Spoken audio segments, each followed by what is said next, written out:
This meeting is titled A Tribute to John Berger, and the speaker is John Molyneux, and he is a long-standing member of the SWP here in Britain and now a member of the Irish SWP and People Before Profit. He's editor of the Irish Marxist Review, which is on sale in bookmarks and also a few copies at the front. He's also, it's a long list here, author of a new book, Lenin for Today, which is launching tomorrow in the hall. In this hall at 10 o'clock. So it's an early start, but well worthwhile getting here, I should think. First off, I hope to speak for less than 40 minutes, but I said that because there's slides to show you, and the pictures are the most important thing. So, and that sometimes takes a bit of time. So, the first thing I want to establish is that everybody can see the screen all properly and so on. Let's hope everything works fine. Okay, shout if at any point you can't. And we can probably lower lights at certain points and change them. And if you think the lights should be lowered to see things better, say. So, grand. Right. I'll start with the fact that John Berger, who died in January this year, age of 90, is, in my judgment, obviously these things are matters of opinion and judgment, but in my opinion, probably the most important writer on art and culture, visual culture, of the last 50, 60 years, since the Second World War. You could make a good case for saying that he was one of the most important writers on culture per se. He had such a wide range. I mean, okay, there's our man. You can all see that clearly. And I just put some of the things that he was and did. Artist. He actually was a painter and drawer, an art critic, a novelist, a poet, a political essayist, a playwright, a screenwriter, a broadcaster. Or he crossed all those boundaries and he wrote, I mean, this is inadequate supply of list of the kind of things he wrote about, because he wrote about an enormous range, but includes art immensely prolifically. They say they have a lot of books there, 100 major books, but also innumerable essays on all sorts of artists. Then on literature, if you're interested in Joyce, you can find an interesting article on Joyce by Berger, and lots of other literary figures as well. On a book on migrant workers, A Seventh Man, which he financed back in 1972 with half the prize for the Booker Prize that he won then for his novel G. The other half he gave to the London Black Panthers. He wrote about peasant life, 3 volumes on Into Their Labours on peasant life in the Alps, where he lived for most of his later life, on animals, looking at animals, interesting stuff on that, on eating, on being a doctor, a fortunate man, the study of a rural doctor, philosophy, photography, Palestine, the Zapatistas. He had an exchange dialogue with some Subcomandante Marcos. He wrote about time, death, and, you just go on forever. There is no way that in one meeting, without not just upsetting our chair and all her, that you can deal with all this. So I'm going to concentrate on what I guess most people would say was the main thing. Before I do, I'll come to that, but I just think this is worth recording. One of his first books was Permanent Red, written in 1960. It was a collection mainly of art criticism that he wrote for the New Statesman. And the title itself was, of course, a pun. Permanent red, the colour used by artists, and the fact that he was, a permanent red himself.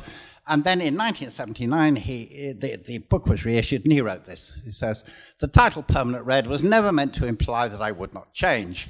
It was to claim that I would never compromise my opposition to bourgeois culture and society. In agreeing to the reissue of the book, I repeat the claim." And he said that in 1979, and he kept his word. He could have said and did more or less say the same thing in 2016, 2017, and so on. That doesn't mean one would agree with everything he ever said or wrote.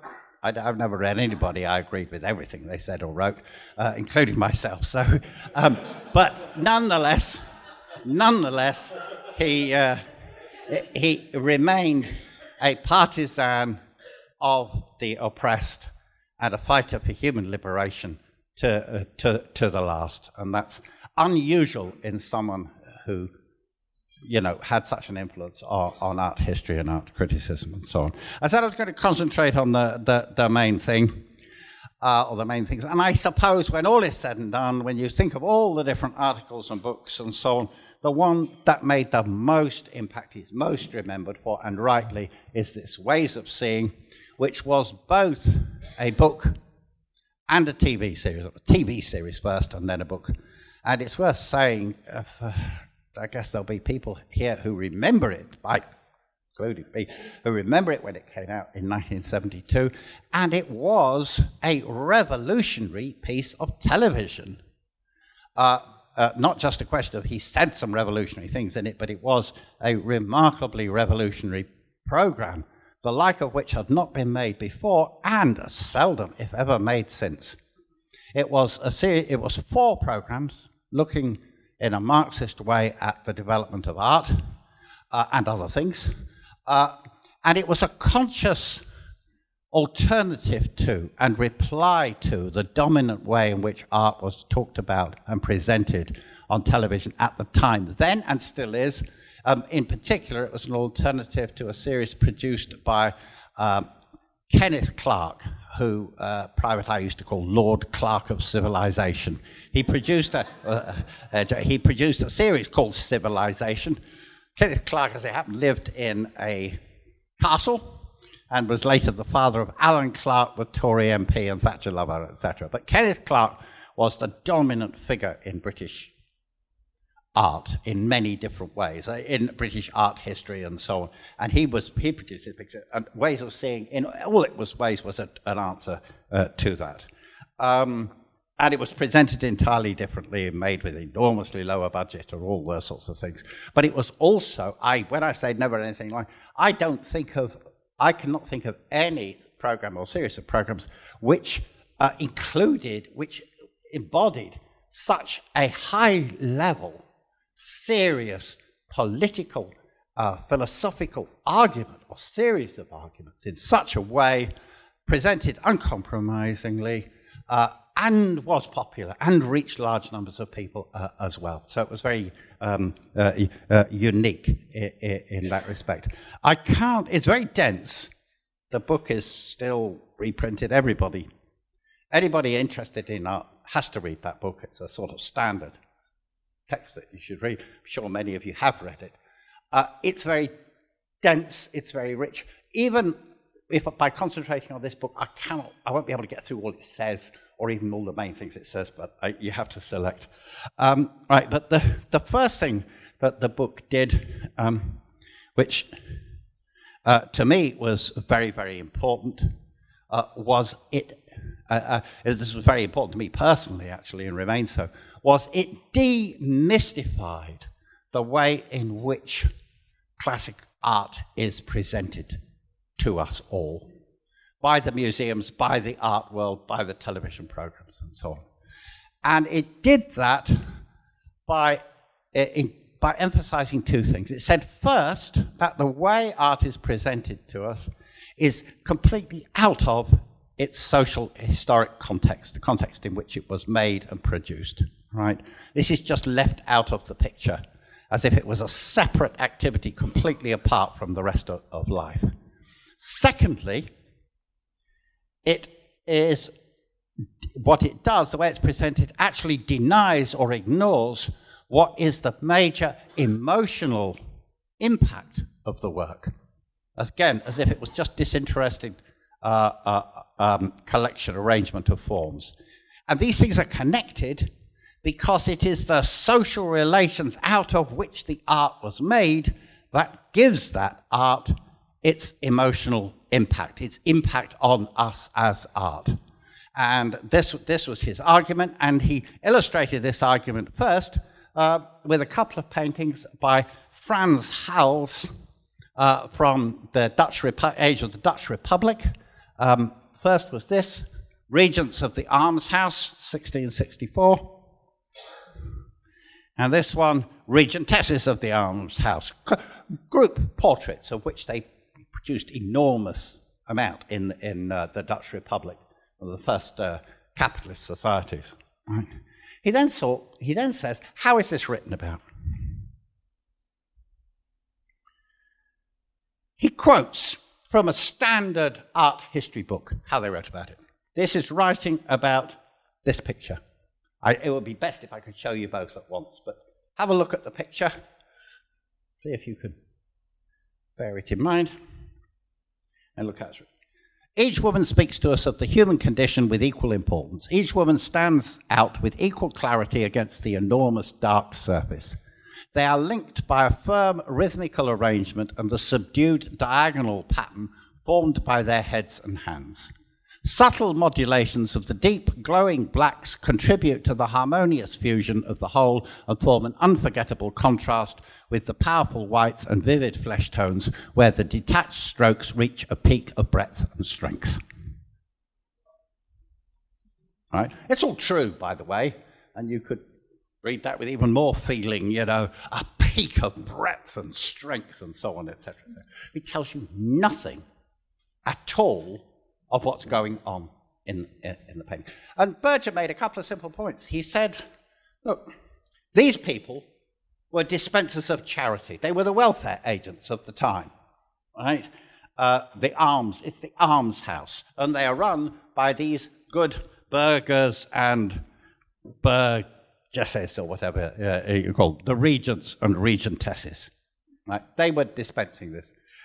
And Frans Hals himself was in poverty, and he'd had to go to these people, before he got this commission, he had to go to them for peat to survive the winter, and so on.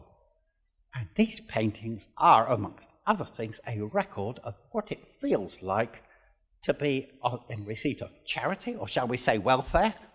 They are the I, Daniel Blake of their time. And once you get this, and you look at the paintings with these eyes, you know, this man, slightly the worse for wear for drink, looking down at you. So they are brilliant recordings of this social relationship. That is the drive of these paintings, not just an arrangement of blacks and whites and colours and so on.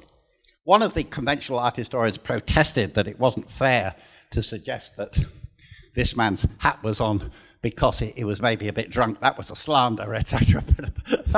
But apart from that, this is an example he gives. I think this is revelatory because I think it suddenly means that all of us can connect with and understand what these paintings that are normally just on the wall with that kind of commentary are about. Let me give some other examples of my own. These are my examples, not Berger's, but they make the same point. Michelangelo's David. My guess would be that everybody in the room has seen this at some stage or another. I'd be surprised if you haven't. It is perhaps the most famous sculpture in European history. Famous sculpture in European history. Okay? My second guess would be that very, very few of you, actually you've heard me talking about it before, but few of you, you can correct me if I'm wrong, would know why it was made. Because why it was made is not part of the story that is told about this. If you go to Florence, in the Accademia, there's a replica of it in the Piazza della Signoria, the main square, and so on. But they don't tell you why it was made. It's just there as, yeah, make sure, yeah, thanks. You know, it's always described in abstractions, you know, the human spirit and so on, all of which it is, you know, and the human figure, and et cetera, et cetera. But actually, this was made in response to a mini revolution.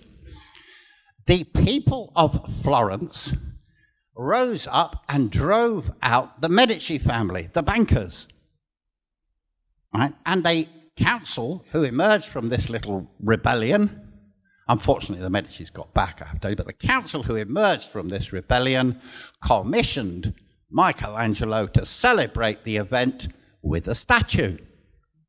Right? Now you know why it's David. Because David slew Goliath. This is how we slew our Goliath that was oppressing us. Right? That's what it's about. And that you then understand why this statue was carried through the streets of Florence, and why some old Medici supporters tried to smash it by throwing stones at it and so on. It was an event of the times. But they don't. You just don't. It's not recorded. It's not mentioned. We don't want to mention that. It's just pure form and so on. Another example. This you could all go and see. If you've got time, you go down to the National Gallery in London and see the Rokeby Venus, painted by Velázquez. Famous nude. Now, you know that the description that I quoted from conventional art history about form, about the colours, about the white and black and so on, you can find any numbers of descriptions of this painting in the same way. The drapery, the arrangement of the Cupid, the lines, the flesh tones, etc., etc. What a superb composition is. It is a superb composition. What great artistry Velázquez had, etc., to be able to do all of that. You can say it, and that's what they do. That's the way they are presented. And you're supposed not to notice the most obvious thing about this painting, really kind of staring you in the face, which is that it is a nude woman whose backside is staring you in the face. Right, Santa, you're not supposed to notice it. That is just, no, that's low, vulgar, don't mention it, etc. Somebody noticed this, not from the art world. The suffragette Mary Richardson in 1913, part of the suffragette campaign, she came and slashed it with a machete. I'm not actually an advocate of slashing these paintings with machetes, but she did, and that's part of the history. That's kind of also relegated. But the point is that by abstracting the work from the social relations and the history of which it is part, you miss what the thing is about, and therefore it doesn't relate to people, except people who like musing on flesh tones and pure spirit and colour, etc., which is a very select body of people. So this was, I think, enormously, I thought, liberating and important about thing that Berger did. Right, the second major theme in Ways of Seeing was an analysis of the relationship between oil painting and capitalism. Right? Here. He says, the art of any period tends to serve the ideological interests of the ruling classes. Very true. Basic Marxist proposition. He says, if we were simply saying that European art between 1000 and 1900 served the interests of the successive ruling classes, all of whom depended in different ways on the new power of capital, 1000 is a bit too early for that, but anyway, we would not be saying anything very new. Right. What is being proposed is a little more precise, that a way of seeing the world, which was ultimately determined by new attitudes to property and exchange, found its visual expression in the oil painting and could not have found it in any other visual art form. Oil painting did to appearances what capital did to social relations. It reduced everything to the equality of objects. Everything became exchangeable because everything became a commodity. The art became a commodity. Much of the art was a depiction of commodities, and this was linked to it being oil painting because of the particular character of oil painting.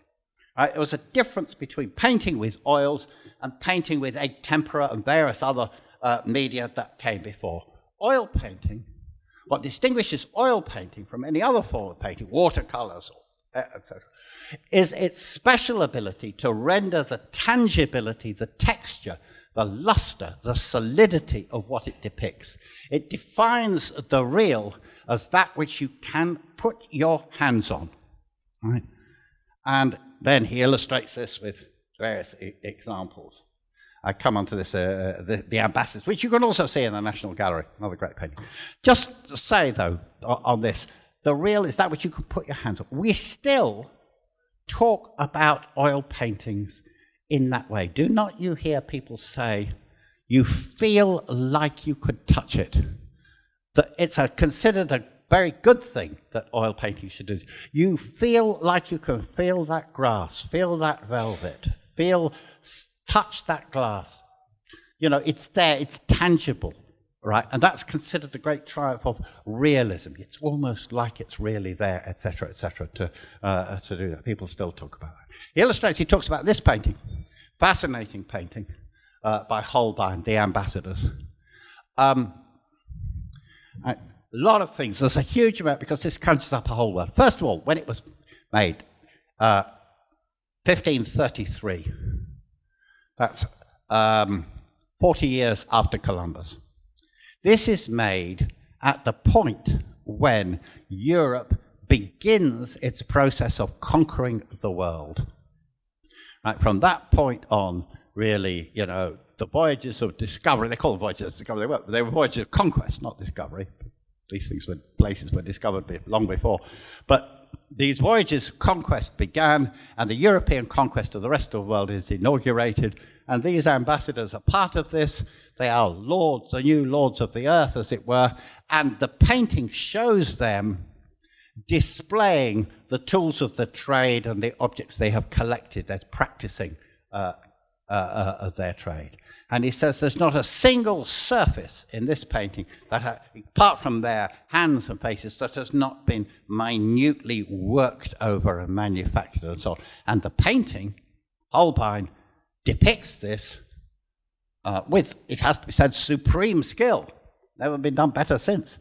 But that's what the painting is about. And it is about the lords of this process displaying their wares. The level of detail and all of this, you can't see it in this reproduction. You see it in the original is extraordinary, so you can read the musical notes on the book that's open there and see the places or the images on the globe and all the rest of it. And then something else strange, which is the figure at the front, which viewed from certain places, I don't know how many of you see how you see it exactly looking there, but it's just a kind of strange blob. But actually, if you look at it from the right place, which is about where I am, you can see that it is in fact a skull. And it is what you call a memento mori. A skull, it says, it's a reminder of death. And it's the artist's comment on this. You're showing off all this, but remember, you can't take it with you, is the comment that it's making. And Berger makes the point that it had to be painted in different register, because if you did it as an ordinary skull, it would just be another object in their collection. So doing it that way makes it a comment on the rest of the painting, not just another object that they have in their collection. But this, therefore, this painting is all about what is happening in the world and the social relations involved at the time of this painting. It goes on to show that the major genre, therefore, in oil painting becomes the still life. He gives you this one. All of these, I'm producing you like one painting of things that there are hundreds of. You go to Amsterdam, go to the Netherlands and so on, and indeed elsewhere, there are hundreds of these paintings. This one Berger talks about. He talks about the lobster, the edible made visible, he says. But this is about a bourgeoisie wanting to celebrate their consumption and their goods and so on. And it affected all sorts of painting. It affected the painting of animals. This, he says, shows you livestock, a cow, a prize bull or whatever it is, or a prize bull, I think it is, in this case, painted like it was a piece of furniture, he says, but as an object that is owned by the farmer, not as a creature in its own right. This is a bull as a commodity. And landscapes. He says, rightly, I think, that landscape is the genre of painting least affected by this transformation of painting into the representation of commodities and wealth. Least affects landscape, but it affected landscape too. And he used this example by Gainsborough, Mr. and Mrs. Andrews, another one you can see in the National Gallery down the road if you want to. And this produced, I think, a comical exchange, because all various of the sort of aristocratic and conservative art historians looked at this and said, what's Berger talking about here? The characters involved here, Mr. and Mrs. Andrews, are clearly engaged in the disinterested philosophical contemplation of nature. That's what they said. I've never found an audience of socialist people. I didn't say anything otherwise, did I? But it don't find it's funny, because of course it's clearly not the case. They are celebrating their property. This is their estate. And he's there with his gun and his dog, and she is there with her posy and so on, and they're saying, look at us, look at our land, and look how nicely it's cultivated and so on. This is all about property. And Berger replied very effectively that any peasant or poor farmer who tried to engage in the disinterested philosophical contemplation of this bit of nature would likely be locked up and very possibly transported for life, you know, back in the day. But so it was a rather comical exchange. But the point is that actually, if you don't understand the social context of this, the rise of the gentry and of capitalist agriculture and so on, if you don't understand this painting in relation to its social context, you do not get the painting at all, and you don't get any of the charge and feeling of it. Right. And again, he makes the point that the average in oil painting, he says there are exceptional different paintings that are different, like mentions, you know, Rembrandt and so on, but the average, the typical oil painting, is a celebration of property and wealth. And I give you just one example again of a form of painting of which there exist thousands and tens and thousands. Go to every stately home, go to every boardroom, go everywhere, and you'll find this kind of portrait. This is the governor of the Bank of England, but it could be the chief executive officer, it could be the prime minister, it can be the minister of this, it could be, you know, thousands of boring, completely uninteresting portraits of rich and powerful people whose sole purpose is to, you know, uncritically celebrate them or make them look important and so on. Thousands of. That is the norm. Right, the third important theme in Ways of Seeing was to, as part of this, was to look at the representation of women in art, and in particular in the nude. Now this is very fun. If you do at any art history course at any university or art college or whatever, you learn all this stuff probably in your first term or semester. Right? But when Berger did it, it was new and revolutionary to make these points, and it had a dramatic impact. But the way in which he wrote about the representations of women and the way women were seen and saw themselves still resonates, I think. And I quote a passage here, and my experience is that when I quote this with people, women in particular recognize this experience, so I think it's useful. He says, according to usage and conventions which are at last being questioned, this was the birth of the women's liberation movement, but have by no means been overcome, the social presence of a woman is different in kind from that of a man. A man's presence is dependent upon the promise of power which he embodies. If the promise is large and credible, his presence is striking. A man's presence suggests what he is capable of doing to you or for you. By contrast, a woman's presence expresses her own attitude to herself and defines what can and cannot be done to her. A woman must continually watch herself. I've shortened the quote, he writes a lot more about this. And obviously these are generalizations, they don't apply in every, but he says, one might simplify this by saying, men act and women appear. Men look at women, women watch themselves being looked at. And you look through the history of European painting, especially of the nude, You find this all the time. Right? So, at the start of this tradition, you find with Botticelli, Birth of Venus. I'm conscious of time, I'll run through these quickly. Titian, The Toilet of Venus. Reclining Bacchante, Felix Truther.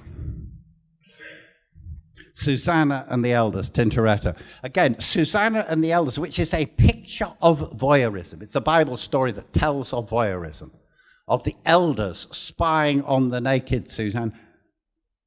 Hundreds of paintings of this theme, again and again, in European art. Down to Ingres, La Grande Odalisque. Berger points out the continuity that exists in the images, the poses, and even the look, and you see it very clearly here in this painting, the look with the pin-up and the pornographic image of women in modern society. That pout, that look, that come hither kind of fake look that you see there. And as I say, it's now familiar to every art student, but he was one of the first people to raise this, and it was it was transformative of art history and how art was studied. Right, last point, and I don't have time to do it justice, but I think it's actually very important. He writes about what he calls publicity. I think it's probably better just to say advertising. But he notices that, and points out, and it's much more the case now than it was then, now we're talking about the nearly 50, more than 40 years of neoliberalism and so on. So as in the cities in which we live, all of us see hundreds of publicity images, adverts, every day of our lives. No other kind of image confronts us so frequently. In no other form of society in history has there been such a concentration of images, such a density of visual images. All publicity works on anxiety. The sum of everything is money. To get money is to overcome anxiety. Publicity increasingly uses sexuality to sell any product or service. The good life in which you can buy whatever you want. To be able to buy is the same thing as being sexually desirable. All of this is linked in again with the way women are seen and the representation and so on. I just want to say this, that advertising becomes so familiar to us, so much taken for granted, that we don't kind of notice. If you talk to people about media propaganda, what do we think of? We think about what they say on the front page of the Daily Mail and what they say in Fox News and Rupert Murdoch, and in Ireland they will go on about what RTE says about this and that and so on. Media propaganda. But actually, we are all subject to pro-capitalist propaganda in the most literal sense in between every television program. You watch a television program about John Berger, and in between it is capitalist propaganda with adverts telling you simple lies mostly about products to try and get you to buy them. And it is simple lying. We talk about how the media lies. Fake news, my God. You're so used to it, you don't notice it. You know it's a lie, don't you, when they say this is the best whatever it is, the best coffee in London, the best coffee in Dublin, washes whiter, does this, does the other, gets you women, it's lies, but it's there relentlessly, and that's what we're all subject to, and Berger pointed this out. Now, time is short. I said I'd be quick, and I haven't been. Never mind. Now, this needs to be said as well. All right. Berger pointed out how much of art was propaganda, how much of it was propaganda for capitalism. He insisted on looking at the social relations it came out of, and so on. Good, excellent. But there were other people, particularly under the influence of the French philosopher Althusser, and it became quite a big theme in the universities and in art education, which kind of said that art is just this. A man called Nikos Hadjiannikolou wrote the kind of strongest, most powerful version of this. He wrote a book called Art History and Class Struggle, which is a very formalistic, Marxist, in a sense, Althusserian statement about all art is really just visual ideology. Berger disagreed with this and disagreed with it fundamentally. And he argued in response to this that the culture of capitalism is reduced to paintings as it reduces everything which is alive to market commodities. The new reductionism, Hadji Nicola was his example, but it was by no means confined to him, is in danger of doing something similar, seeing art only as the visual ideology of a class. Both eliminate art as a potential model of freedom, which is how artists and the masses have always treated art when it spoke to their needs. Berger insisted that in the best art, it was a potential model of freedom, right, and it was something that we should value and defend and fight for, right? And I think that is also in the Marxist tradition.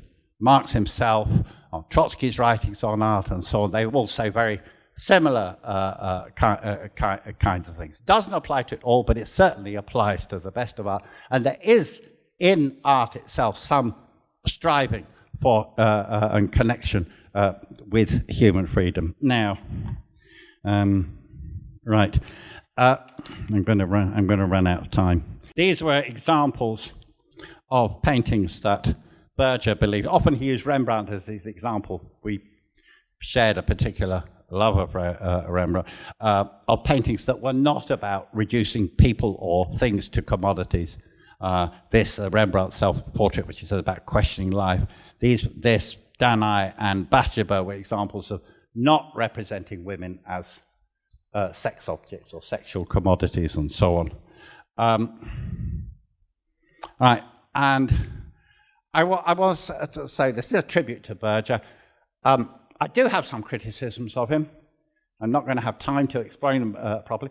I think, like a lot of art critics, he was brilliant on art up to a certain point of time, and then afterwards had not much to say. And I don't think he ever really dealt with the later art of the 20th century. There's hundreds of essays, but most of them, when it comes to the more recent artists, were on minor figures who happen to be friends of his and so on. He doesn't really engage with what happens, for example, to American art after Jackson Pollock and abstract expressionism. We would disagree with it. Some people would agree with him. I don't know, but I think he misses that. I don't think he ever gets Andy Warhol, for example, who he sees as just a glorifier of commodities, and I don't see that way. I haven't got time to go into that, but I think there is a gap there. But having said that, my obligatory sentence of criticism, there's something else that has to be said about Berger, and that is whatever he was writing about, whatever he was speaking about, he speaks as somebody committed in every fibre of his being to human emancipation. If John Berger sat down and had a conversation with you about coffee, it would be about coffee and human liberation, probably about how in the French Revolution they stopped drinking coffee because it was made by slaves. But it's everything like that, and it's embodied in it. I was going at this point, and I realized I haven't got time, I was going to show you a clip of him talking. I'll just say this, that if you like what you hear, you can hear John Berger just by going to YouTube. You can see the original ways of seeing programs. They're about half an hour each. They're all on YouTube, very easy, and you can clip on lots of things of him talking. And I would recommend it because he doesn't talk in a usual kind of way. I'll try and show a bit of a clip in the summing up. But that business, he's trying, when he say he's committed to human liberation, he is so in a way that's very intimate. He says himself, and I was going to show you this, the way he took a line from the photographer Robert Capa, who said if a picture isn't good enough, you have to get closer. And Berger tries to get very close to whatever he's talking about in an intimate way, to the feelings of the people involved, and then brings something back from that to the outside world and to us all. And it's always about the process of people struggling for their liberation. And that's something that's a very unique quality he has, and I think that's worth celebrating as well in this talk. And as I say, maybe I'll get to show a clip in summing up if we have time. Thank you.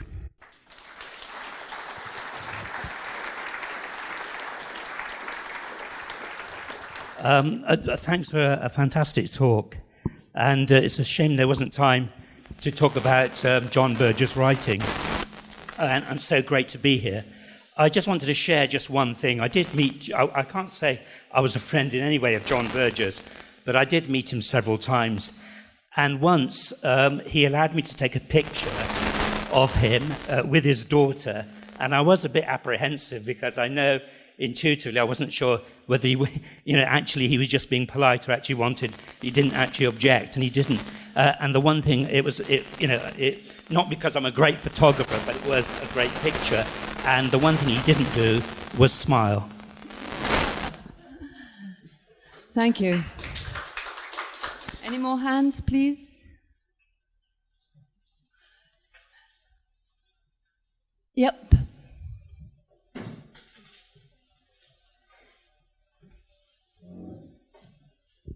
Hello, I'm Patricia from SWP in Swansea. I haven't got a question. I just wanted to say. Put the mic a bit nearer. Yep. Hello. Is that better? Yeah. When I was. Oh, is that not so good? Okay. Is that better? Oh yeah. When I was about 11 or 12, and I'd just gone to secondary school, I was just thinking about doing art, and I saw the John Berger programs on TV. I'm from a very working class family, and I just had to get the book. I think I stole it from school, and I took it home. And he just taught me so many things just from that young age. One was that you could go in. I saw the episode on Caravaggio, and I thought I can go into any art gallery and just look at something and decide what I think just on my emotional response, and find out about it afterwards. And the other thing was, he definitely set me on the road to feminism after reading that stuff about women and how they're looked at in ways of seeing. So just wants to say a big thank you to John, and what a great writer and critic and poet. Thank you. Yeah.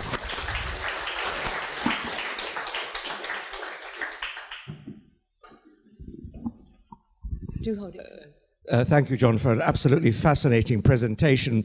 Well, this Marxism is largely dedicated to, well, not solely, but is very much dedicated to analyzing and celebrating the Russian Revolution. And if we look at the early Bolshevik attitude to art and culture, what we see is an enormous effort to bridge the gap between the culture as enjoyed by the ruling classes, the aristocracy, the capitalist class, and the people whose exploitation and oppression meant that they were also uneducated and without culture.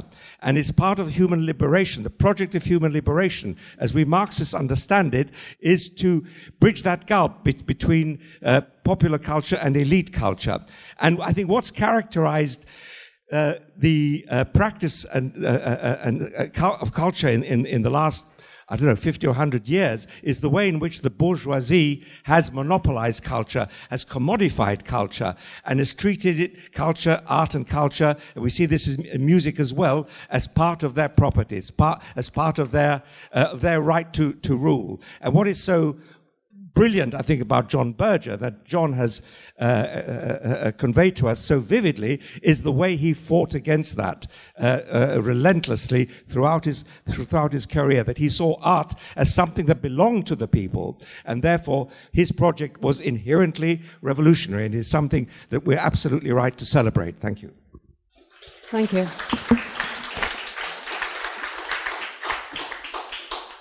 Please put your hands up. Oh yeah, you'll be next.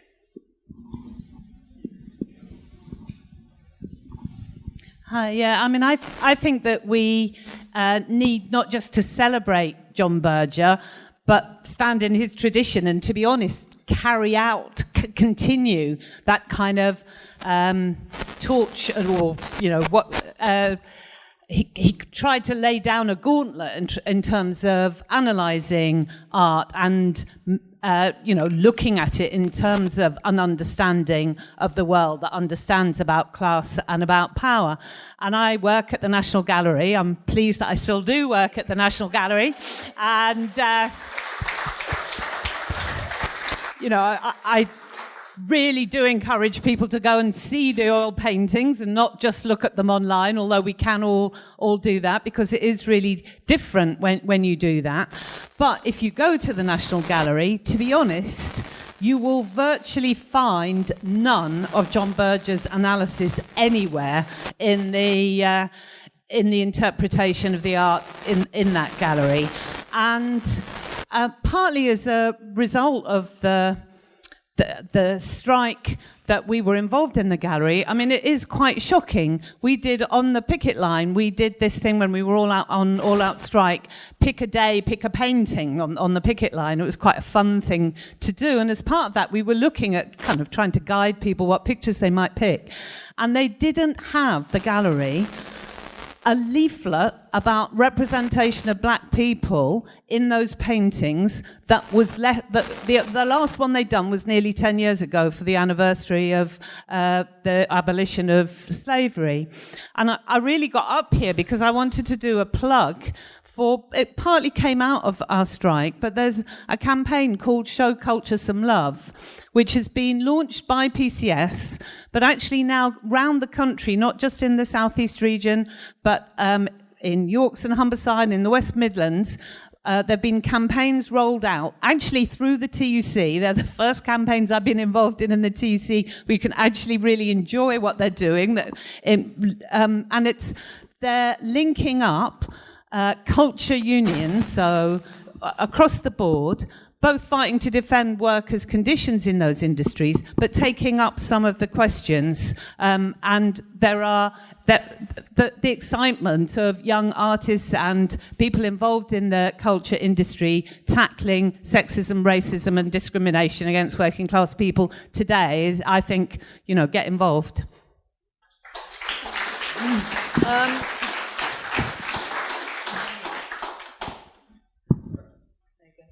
Okay, my contribution is just really a bit anecdotal, because, when you're young, those books that change your life leave a mark. And I have to be a bit self-disparaging here. I grew up in a working class family, and it was I had a tough childhood. And I had a friend, I was about 19, and she said, one of my escape routes was through art and literature. That was where I went, and that was mine. But even that process is what I collected. What I was exposed to tended to be a bourgeois perspective of art, some of the things about form that John's so brilliantly spoke about. And a friend of mine, she said, "Oh, you should read this book." And it became a running joke, ways of seeing. In the first place, we had this massive row in terms of me sort of taking on the position that, you can't just explain art in the way Berger does, and getting very angry about my own bourgeois notions of art sort of being transformative through form and so on and so forth, because this is what I'd imbibed. But the running joke was, she said, "Well, you can borrow it for a little longer, but I have to have this book." So I ended up with Ways of Seeing, borrowed from her for 10 years. And every time we spoke, she's like, "You're going to give me that book back." But I kept reading it and going back. And there was a lot of things that I started, obviously, through life experience to understand, and through solidarity with workers and living a working class life and being a worker, one of the things that really got me was the commodification stuff. I remember there's a piece in the book where he shows a picture of the Van Gogh painting and demonstrates how if you put a bit different piece of text underneath the painting that said this was painted just before Van Gogh died, it takes on a whole new meaning. And that fundamentally got me to question that sort of bourgeois assessment of art. And so much so, the stuff on feminism absolutely changed my way of looking at art through nudity and so on and so forth. So I just wanted to say that, it changed my life. And I did eventually return the book and said, "Thank you, and you were right."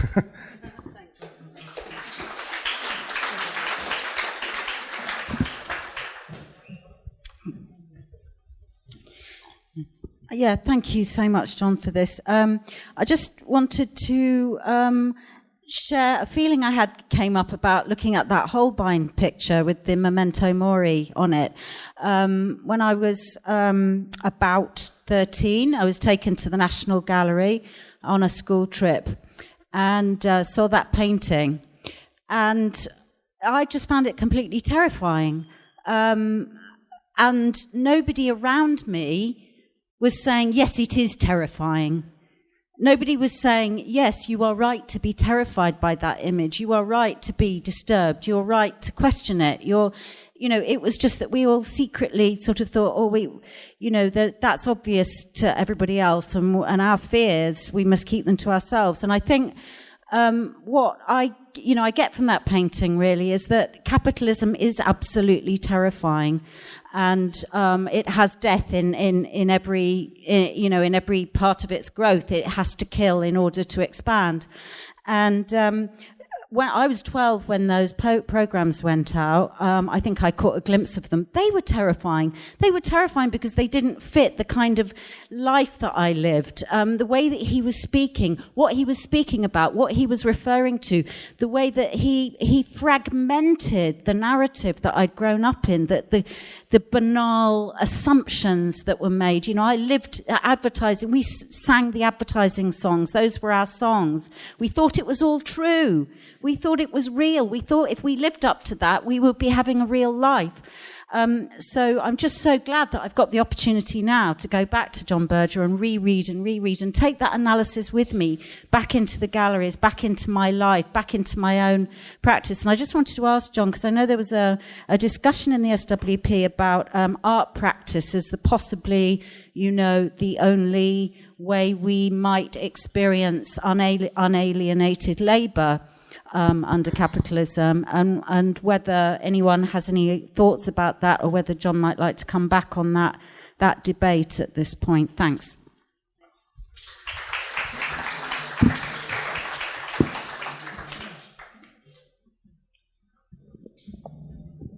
And then you at the back in red, yeah. Okay. I would like to testify about an experience that happened in France, but also in the UK.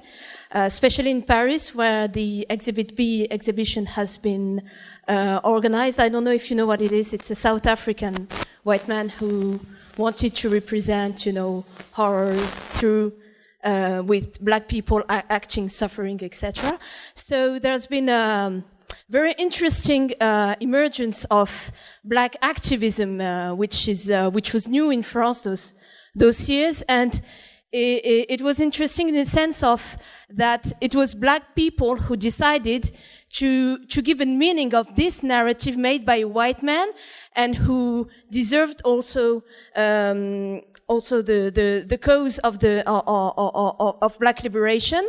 And what was also interesting is that the demonstration that happened was, especially because the Exhibit B exhibition was organized in places under gentrification, in very popular neighborhoods. So I was very surprised of how many people were there, especially black people, expressing for one of the few rare times being organized, especially women, and also women who are also working in art. And what was also interesting is that they ask also the question of the place and the role of black people in art today in France. So it gives a visibility that was interesting, and is still going on. So work of arts are also carry a kind of historical legacy, and the historical legacy of Exhibit B was kind of interesting as these mobilizations reinterpret the work of an artist that was made,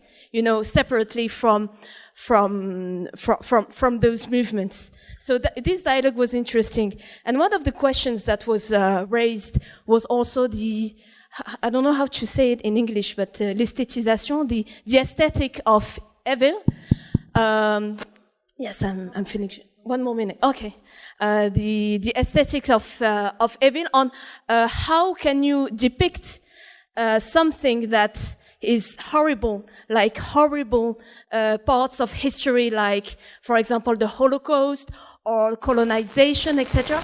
Is there something like tricky in art when you make something aesthetic, to making it beautiful creates a strange relationship to what you see? you see this kind of strange thing. You see something beautiful, but also it comes from a traumatic historical experience, or it shows something kind of traumatic. So that was a real question that was raised in terms of what arts can, to what extent art can represent or symbolize something. And I believe that maybe one of the answers could be that I believe that the point of view from which the artist makes it also is very critical, whether you are clear or not on political issues. Doesn't mean that you have to submit your art to politics, but being able to translate that into artistry when you talk about those traumatic experience is key. And one of the things lacking, yes, with this artist was also his lack of, political consciousness on the issue. And you see it also with the way in which the black actors are being featured, because they were not given a free way to express that, but they were given specific rules and they were applying what the artist intended to do. Thank you very much.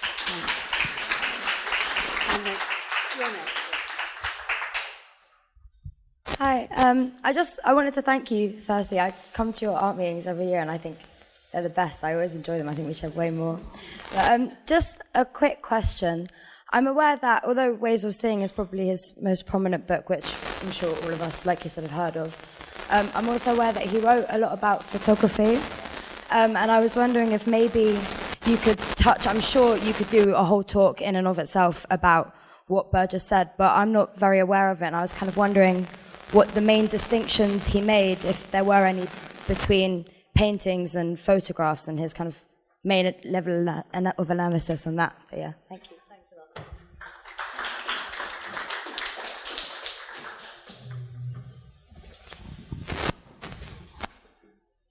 lot. Thanks for actually introducing John Berger. So I wasn't familiar with John Berger, and so what I try to say, usually art in a dominated culture is, so they try to develop this idea that art belongs to the middle class and upper class, or also the art is, okay, some people, they was born artist, yeah. Which, absolutely, I don't believe in that. Yeah, that's why I think art is belong to everybody, especially those lower class and working class. They can produce a lot of real art, yeah, not commodity art, yeah, yeah. That's why I would like is that to... the microphone? Yeah. Maybe I get it closer. Yeah? No, it was making Yeah, a noise. yeah. It was making a noise. That's why I try to make a poem about that. Yeah. You can sing, you can dance, even you can play music with a little harmonic. If you open your hand, move it up and down, you can fly in the sky. You don't need to be rich, you don't need to be wealthy, you don't need to have money. What you need is punch of seed for your heart, for your sense of sympathy, sense of empathy, sense of solidarity. Thank you.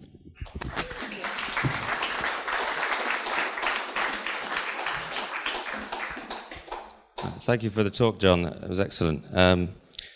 Yeah, I think just wanted to come back on the point about unalienation or art labour being some kind of non-alienated labour.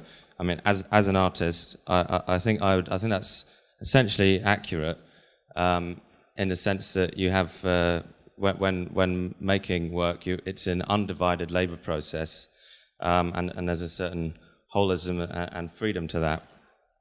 But at the same time, we are of course situated in the wider economic context of capitalism, and thus when you if you want your work to have some kind of social actuality, you end up having to obviously commodify it. But also, I mean, when we talk about commodity fetishism, I think artworks are generally the most fetishized of commodities, in the sense that they have this, as well as obviously having an abstracted exchange value, they have a really rather abstract use value as well a lot of the time, which is of course often the purpose of an artwork, or not the purpose, but an important element of its function, is that it doesn't have a use value as such in the traditional sense. But that is also abstract, so that it can lend a further form of commodity fetishism in sort of bourgeois spaces. And then there's the context of sort of marketization, in the way that art has increasingly become something that you see in, well, taking a sort of speculative, like financialized role, whereby people buy up art like they buy up anything else, which they can then invest in and all this sort of thing. So that but brings a strange other layer to it. So yeah, but I do think essentially it can have a liberatory role in the sense that it is an unalienated practice. And in the words of Joseph Beuys, I think, you know, everyone is an artist, and, you know, the notion of social sculpture and this sort of thing. But not only are we all artists, I think the proletariat has a certain role as artists in the way that it can self-create and through labour, you know, its own destiny in action of revolution. Thank you.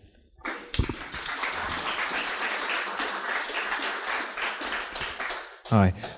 I think people should just go and watch the programme from the start. It's interesting that it's a TV programme before it's a book, which I don't know if there's much precedent for that. It's quite interesting. But he starts the programme, I think, by cutting out a section of a painting and talking about the reproduction of images, which I think's really interesting in the debate that people are starting to open up, because it means, I mean, when you go to an art gallery, and you see an image that you're very, very familiar with already, it's often quite strange, because sometimes it's much bigger than you thought it was. Often the picture can be much smaller or whatever. But he talks through about how you can change the image. He's taking apart how Clark is able to tell you what to think by putting his TV program to particular kinds of music and talking over it and so on. And he says, I'm doing this as well, when he talks about his perspective on things. And of course, art's a very contested ground, and he does wonderful things with the reproduction of image by taking them out to schools and showing them to kids. And, you know, we can do these things, and it's really great, and it means that art's accessible. And we don't want to get pulled into a like fetishist situation where we think the original's the best. Of course, he uses it to illustrate that there's a debate about it, and it's a political question, and we need to be involved in that. And I think that fits with two arguments that are running through the meeting. One is, you know, that I don't think we have to have a position on whether we like it or not. I think we can be critical of the person who creates the artwork and like the artwork for itself, you know, in its, you know, its beauty or whatever. We also have to think that, I think, in the current times that we're in, about, you know, the final programme and how much advertising and imagery we're putting. We've just been through an election process where we were told we're total slaves to the media and the mass media before the election, and now after Corbyn's thing, it looks like actually we're not slaves to the media and so on, and we can be fooled by thinking that all the advertising around us, we can't surmount that problem and all the rest of it.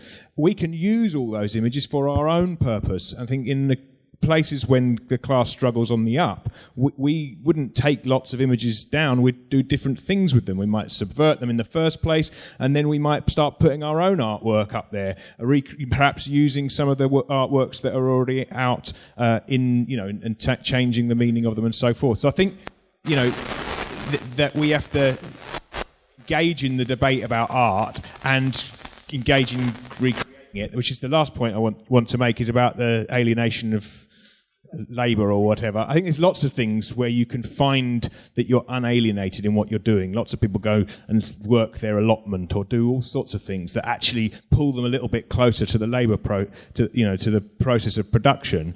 But until we overthrow and own the means of production, I think all of our work is going to be alienated, because we have to go back to a society that, puts it in a different perspective as well. So.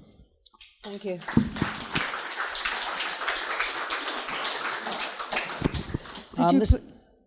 Did you put your hand up? Yeah, you'll be next, yeah. It's a very broad question, but I'm trying to be honest. What is it about art that, for most of my life, and probably even still now, frightens the life out of me? And it frightens the life out of me in the sense that I feel like about art, generally, like I do about wine. I'm supposed to like it and get into it, but I feel a fraud if I do, and I feel if I start talking to someone about it, that I really don't know what I'm on about, and I look a complete idiot. And so I'm petrified to walk into art galleries, particularly these private ones you sort of see in London, because I just think someone will come up with a posh accent and make me feel a dickhead. And I just feel a fraud. And I'm trying to think now like I did before I got more politicized. Or what would my mates say? Or what did I used to feel like? If I saw something about art on the telly, it just seems so foreign, alien. I don't use alienated in a Marxist sense, because I wouldn't have thought like that. It felt so alien, so weird. You know what I mean? And I knew nothing about Berger, but obviously now I'm more politicized. That was just fantastic. It was just brilliant. And I just think I've almost got a new pair of glasses to go and look at art, But I have been going to look at art for years, and I go in the National Gallery for years, but I sit there and I just see them on the telly. You think I've got to spend more than 5 seconds so I look cool. I'm not stupid. But there's just something about art. And maybe the answer is just, well, it's bourgeois art, but I'm generally interested. What is it about art that I think probably still frightens lots of working class people, puts them off going to galleries, and, the last thing they think they're going to do is, I can go and buy some art or want to get into it. That makes sense. Yeah, thank you very much.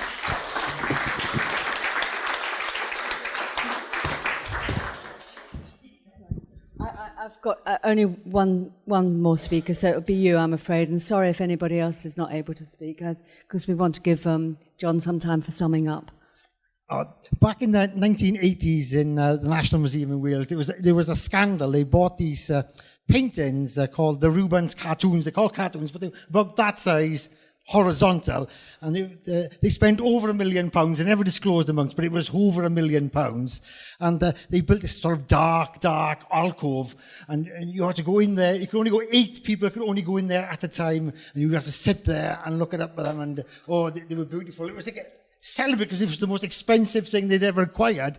And then some PhD student did some research, and it turned out they were actually from the school of Rubens. They were studies that the people, his assistants or his students had done in his school under his supervision, but they weren't actually done by Rubens. So instead of being worth £1 million, they were only worth several £1,000s. So they pulled down this dark alcove and stuck the paintings down in the stack in the basement. So that's commodity, isn't it? Because these £1 million things, it's wonderful. We put them up in the dark alcove for £7,000, or stick them in the basement. But they were still as pretty one day when they were worth £1 million. They're still pretty the same, beautiful. The next day when they were only £7,000, and that's seeing art as a commodity.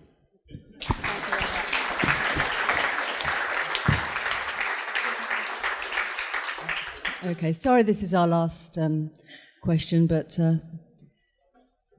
thank you for all those who contributed, and sorry to those who couldn't. Thank you. When children are drawing in school, when they're very young, children are very uninhibited when they're young, and they're not intimidated about anything called art, and they're expressing themselves. But as they get older, they become more self-conscious. And I think this affects a lot of people, because they're not encouraged to think that they can take part in doing anything. And by art, I don't just mean drawing, but, writing, music, and anything creative. The Birmingham Opera Company uses professional singers, but also anybody can come and join in. You don't have to have an audition to be in the chorus. or you can do dancing and miming and express yourself in that way. And the venues are just like old garages or old warehouses, and the audience just walk around the venues so that it's not something for the elites.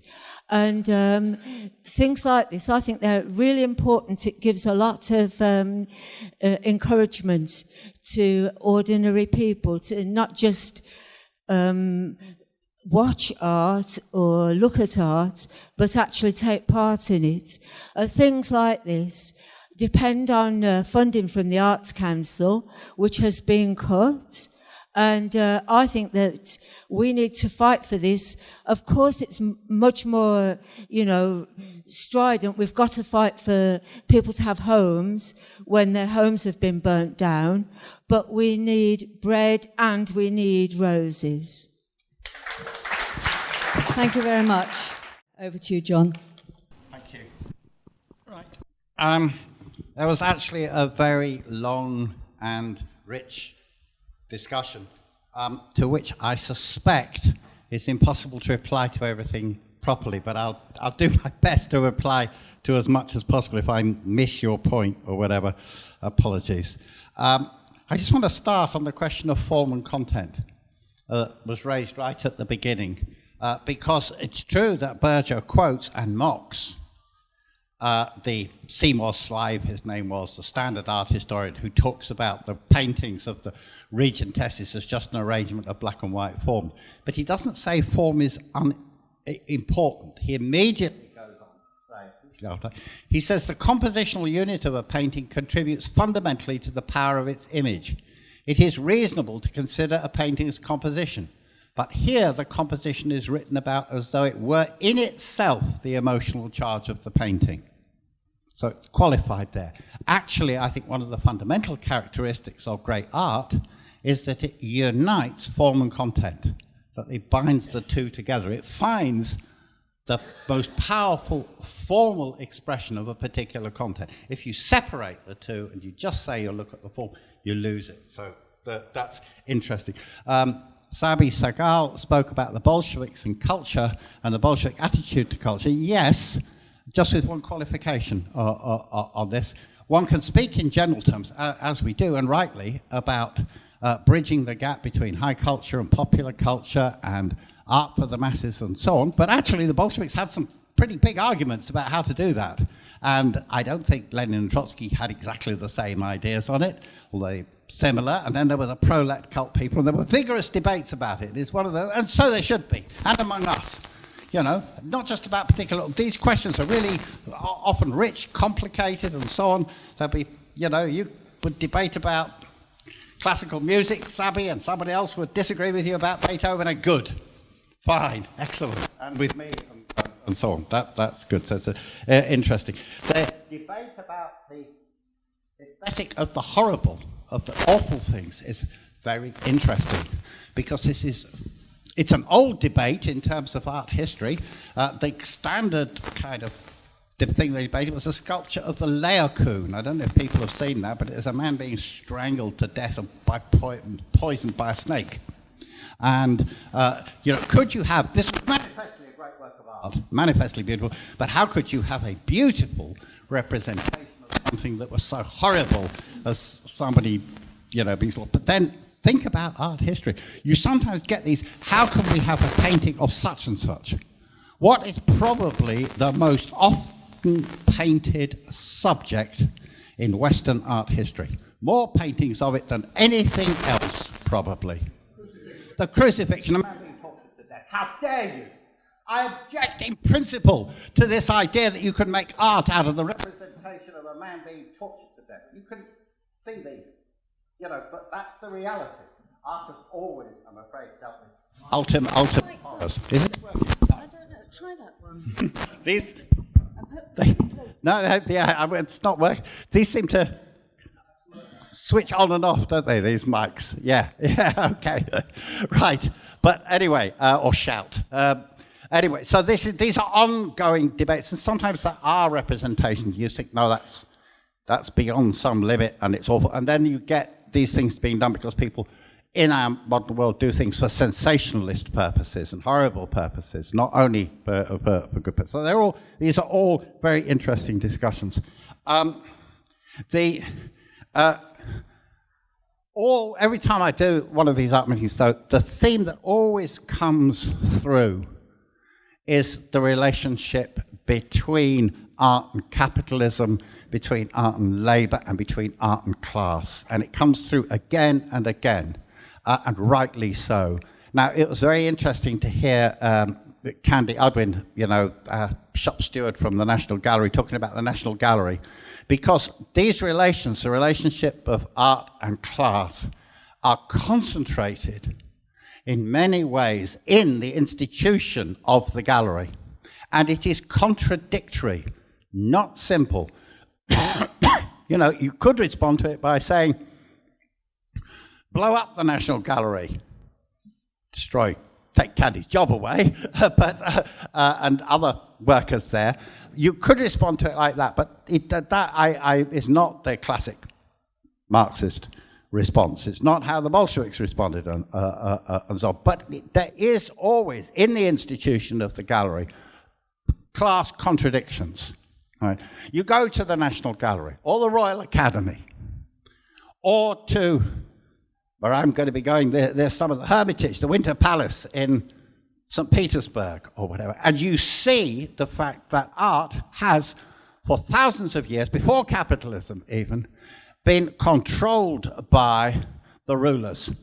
You go back to Pharaonic Egypt, and that was the case, or ancient Rome, and so on. The ruling class, the class that controls the means of production in the society, controls also the art. Right? That's true. But then there is also all sorts of contradictory currents running in this. It is also the case that working class people go to the National Gallery. I once checked with the Tate Gallery and found that, something like 200,000 people who they categorized as working class, manual working class, went to the Tate Gallery each year. And you think, that's not the majority, it's mainly middle class people. But that's an important consideration. Brings us back to the guy who said it's frightening, and so on. These institutions are set up in a way that reek of class privilege. They're all sponsored by the royal family and this corporation and Ernst & Young and such bank, and so you can list the corporate sponsorship of it and so on. And the whole way in which they're built and organized is such that makes people feel intimidated. They pride themselves on being free.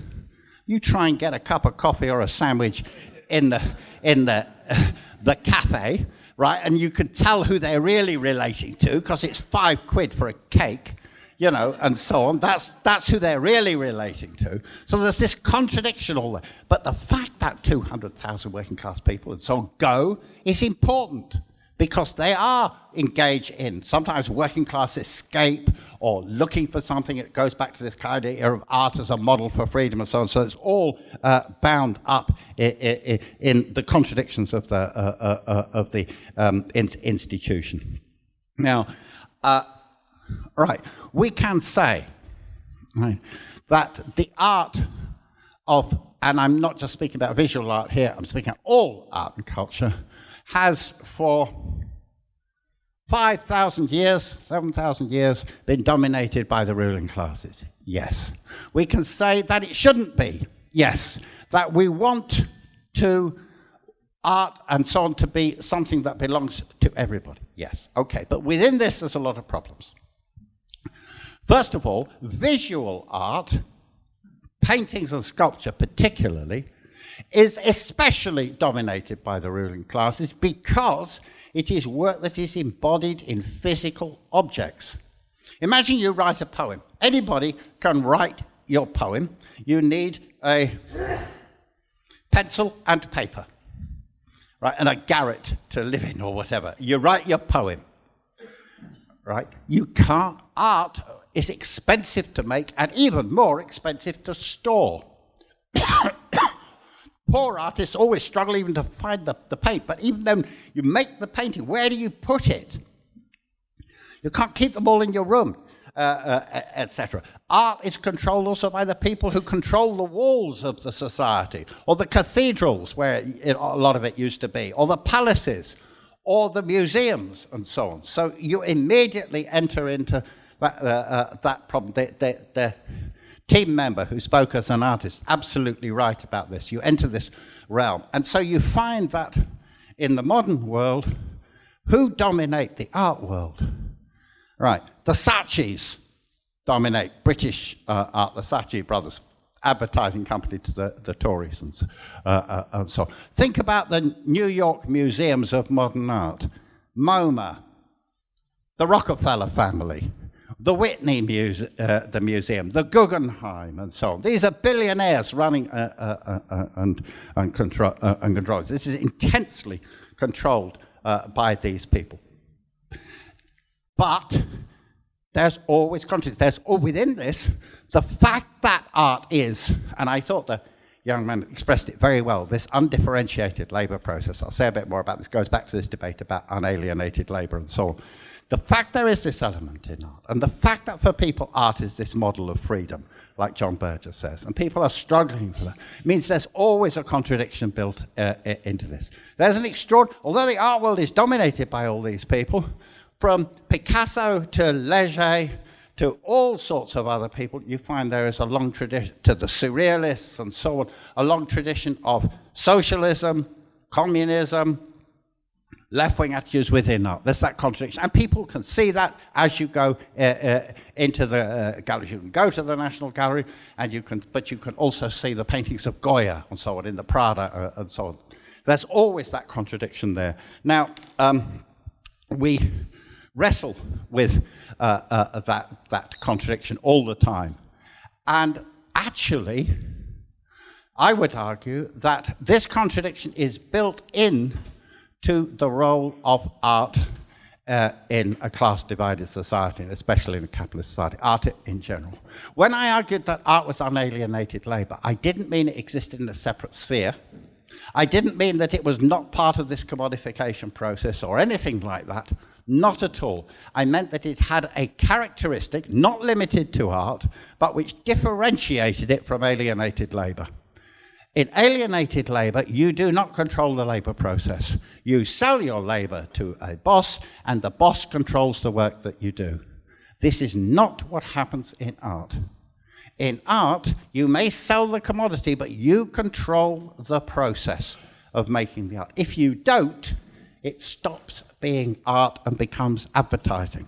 That's why even if you're Saatchi and Saatchi, you have an advertising agency, but you go and buy up the art of Tracy Emin or Damien Hirst or whoever. Why don't you just employ your advertising copywriters to make the art for you? Because it doesn't turn out to be any art of any use. You can't do it that way. So there is this contradiction built into it. But if we want to resolve that contradiction, there is only one way we can resolve that contradiction. That's by changing the society. You can't, in a society where bread and water, if they can, is a commodity, right? You're not going to have paintings not being a commodity. Modern artists have always tried to see if they could resist the commodification. And good luck to them, but they don't succeed because you can't without changing the society. Now, the guy who said, why do I find it frightening? I think this meeting is answering your question, because you are when you enter a gallery and when you engage with art, you are entering enemy territory. It is like entering a palace of the rich. It is, you would be frightened going into the bloody Winter Palace and so on. But we want to storm the Winter Palace, And so I understand why people find it fearful, but I also think that it is part of politicization of people, because the bread and roses argument is right, that we want to storm those citadels, but to do so, we have to fundamentally change the society.